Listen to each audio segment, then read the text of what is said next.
అన్నగారు నమస్తే అండి. నమస్తే. ఎలా ఉన్నారండి? నేను చాలా బాగున్నాను.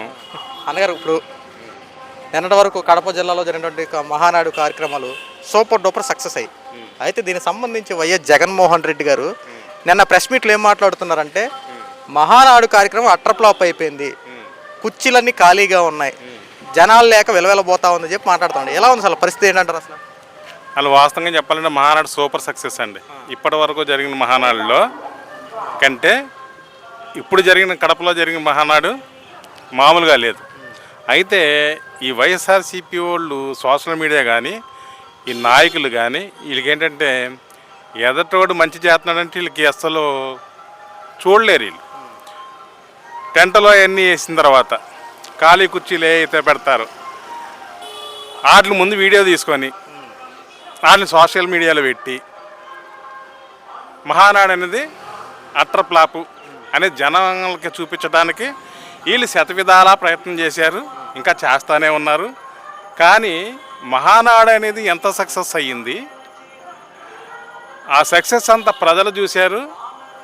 మళ్ళీ మళ్ళీ కూటమి ప్రభుత్వం రావాలి, చంద్రబాబు నాయుడు గారు ముఖ్యమంత్రిగానే ఉండాలి అనేది కోరుకున్నారు. తర్వాత కార్యకర్తలకు కూడా చంద్రబాబు నాయుడు గారు కానీ లోకేష్ గారు కానీ చెప్పి చాలా విలువ ఇచ్చారు. కొంతమంది కార్యకర్తలను అయితే స్టేజ్ మీద మాట్లాడించి మా పార్టీ సిద్ధాంతాలు ఎలాగుంటాయి, మా పార్టీ కార్యకర్తలు కానీ నాయకులను కానీ ప్రతి ఓళ్ళని కూడా చాలా కళ్ళల్లో పెట్టి మేము చూసుకుంటాము అని స్పష్టంగా చెప్పారు.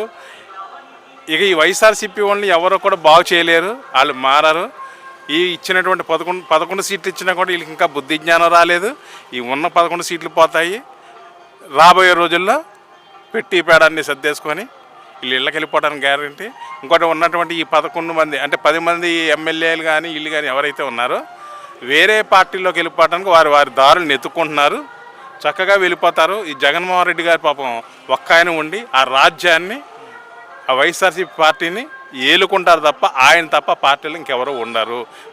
అన్నగారు, ఇప్పుడు చూసుకున్న నిన్న జగన్మోహన్ రెడ్డి ఇదే ప్రెస్ మీట్లో ఈసారి 2029లో తంతే చంద్రబాబు ఎక్కడికో వెళ్ళి పడతాడు, డిపాజిట్లు కూడా రావు అని చెప్పి మాట్లాడుతున్నాడు. దీనిపై మీ అభిప్రాయం?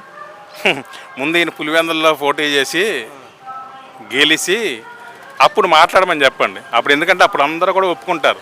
దేనికోసం అంటే ఆల్రెడీ ప్రజలు తన్నారు, తంతే మీరు వెళ్ళే ఎక్కడో పడ్డారు, మీకు ప్రతిపక్ష హోదా కూడా ఇవ్వాల, 11 సీట్లు ఇచ్చారు, అయినా మీకు జ్ఞానం రాలే.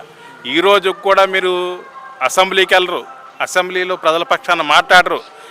ఇవి జరుగుతున్నాయి, వీటి గురించి స్పందించండి అని చెప్పి మీరు అధికారంలో ఉన్న పార్టీని మీరు అడగరు. ఎందుకంటే ఈ రోజున అప్పుడే 2-3 సార్లు జగన్మోహన్ రెడ్డి గారు పాదయాత్ర చేస్తానని చెప్పారు.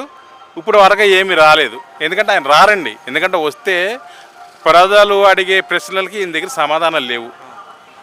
వీళ్ళు బటన్ నొక్కడం తప్ప వీళ్ళకి ఇక ఏది చేత కాదు. మొన్న వెంకటరెడ్డి చెప్తున్నాడు ప్రైమ్ 9 టీవీకి వచ్చి, ఆయనకు ఒకటే చెప్తున్నానండి మన యూట్యూబ్ ఛానల్ ద్వారా, అయ్యా బాబు, మేము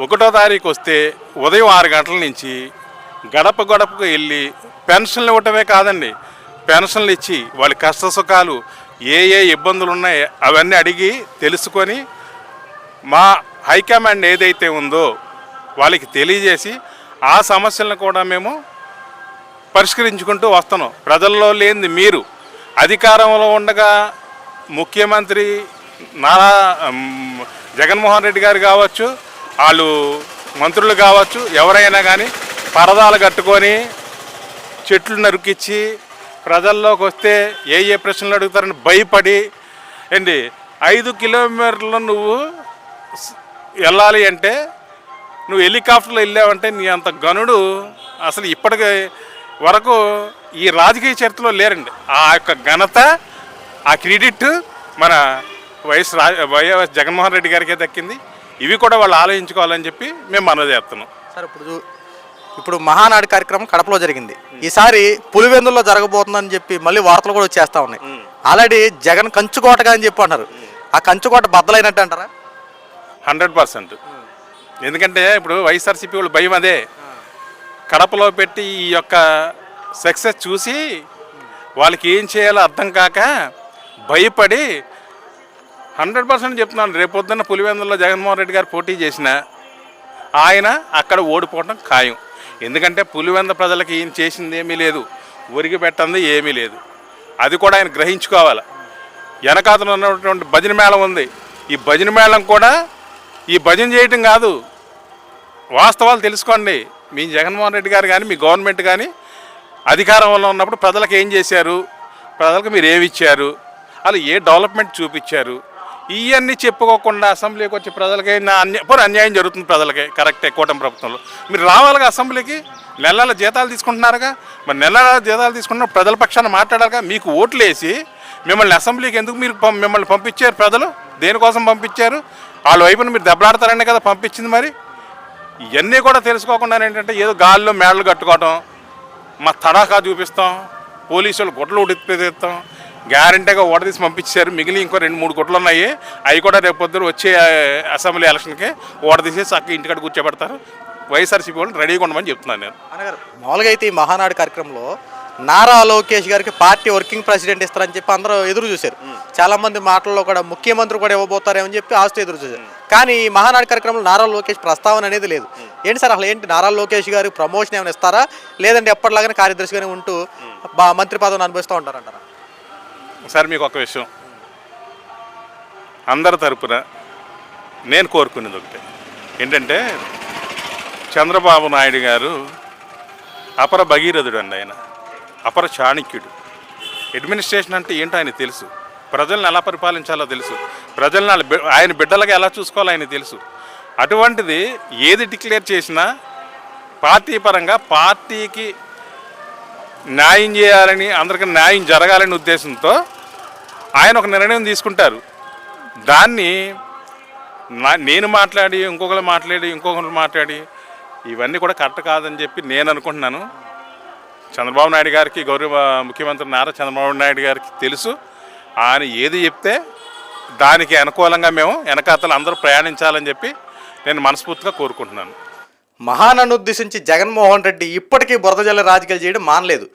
మహానాడు అటర్ ఫ్లాప్ అయిపోయింది, అసలు జనాలు లేరని చెప్పి ఇప్పటికీ ఈ బురద జల్లే రాజకీయాలు, శవ రాజకీయాలు చేయడం జగన్మోహన్ రెడ్డి మాట్లాడిన తర్వాత వాళ్ళ వైఎస్ఆర్సీపీ పార్టీ వాళ్ళు వాళ్ళ సోషల్ మీడియాలో విస్తృత స్థాయిలో ట్రోలింగ్ చేయడం మొదలుపెట్టారు.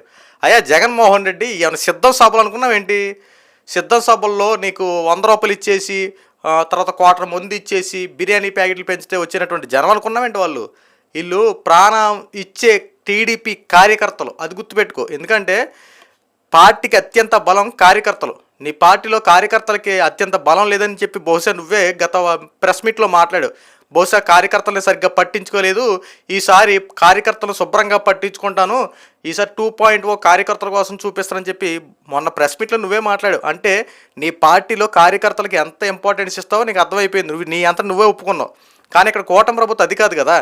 కూటమి ప్రభుత్వం అన్న మాట ప్రకారం కార్యకర్తకి అండగా నిలబడద్ది. కార్యకర్తల చేత ఏర్పాటు చేయబడినటువంటి పార్టీ తెలుగుదేశం పార్టీ. ముఖ్యంగా కార్యకర్తకి ఏమైనా కష్టం కలిగినా, ఇబ్బంది కలిగినా పార్టీ ముందు ఉంటుంది.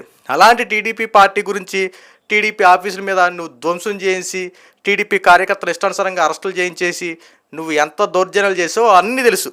అలాంటి టీడీపీ పార్టీని ఉద్దేశించి, మహానాడును ఉద్దేశించి మళ్ళీ నువ్వు వ్యాఖ్యలు చేస్తున్నావంటే నిన్ను ఎట్టి పరిస్థితులు ఉపేక్షించరయ్యా. ఎందుకంటే గత 5 సంవత్సరాలు ఆంధ్ర రాష్ట్రం చేసినటువంటి అరాచకాలు, దౌర్జన్యాలు అన్నీ తెలుసు. మళ్ళీ నువ్వు అదే విధంగా బురద జల్లే రాజకీయాలు, శవ రాజకీయాలు చేస్తే ఖచ్చితంగా రాబోయే రోజులు నీకు గట్టి పనిష్మెంట్ ఎదురవుద్ది. ఎప్పటికైనా నువ్వు ఓడిపోయావు, ఎందుకు ఓడిపోయావు, ఏ రకంగా ఓడిపోయావు దాని గురించి తెలుసుకొని ఓటమి నుండి పాఠాలు నేర్చుకుని రేపు పొద్దున అధికారులు రావాలంటే ఏం చేయాలి అది తెలుసుకుని ఉంటాం మంచిది. అంతే తప్ప బురద జల్లే రాజకీయాలు, శవ రాజకీయాలు చేస్తే రేపు ఇంతకన్నా గట్టి పనిష్మెంటే నీకు ఎదురవుద్ది. ఎందుకంటే నువ్వు 5 సంవత్సరాలు ఆంధ్ర రాష్ట్రాన్ని చేసింది ఏమి లేదు. అందుకే ప్రజలు నిన్ను పక్కన కూర్చోబెట్టారు. ప్రతిపక్షం కూడా లేకుండా పక్కన కూర్చోబెట్టారు. అది తెలుసుకుంటే మంచిది. నువ్వు ఇంకా ఈ బురద జల్లే రాజకీయాలు, శవ రాజకీయాలు చేయడం మానేసి ప్రజలకు ఉపయోగపడే పనులు చేస్తే నీకు మంచిది.